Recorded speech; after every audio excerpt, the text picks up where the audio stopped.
Let's answer this one. International students have saved Australia from economic recession, especially after COVID, and imagine the Australian economy without international students.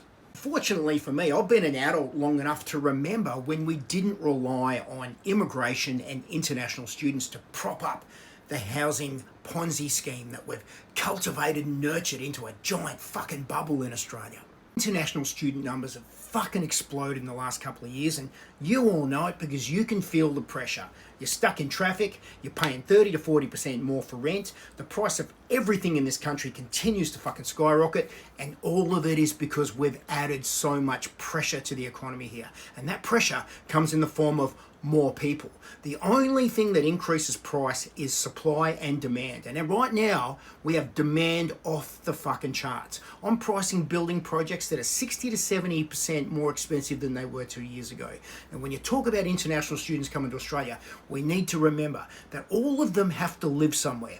They have to live somewhere.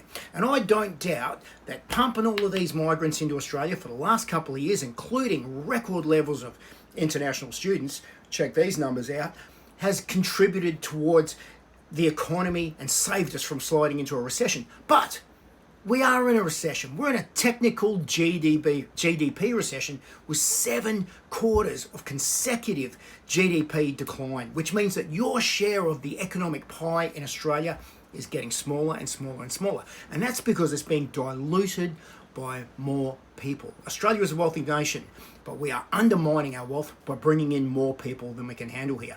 And we're decreasing your ability to have a comfortable, affordable lifestyle in many of our capital cities because there is too much demand for the limited services and the space we have here. No amount of students or immigrants are going to save you, Australia. None of that is going to make any difference. It is only going to get harder and harder to live here.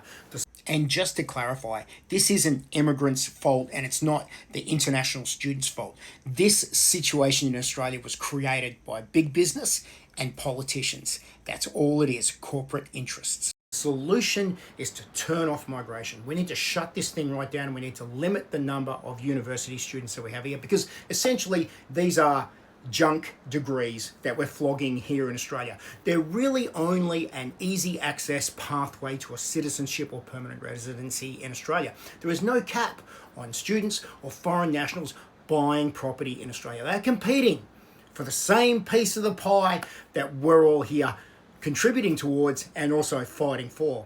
It's like the Hunger Games, Australian style.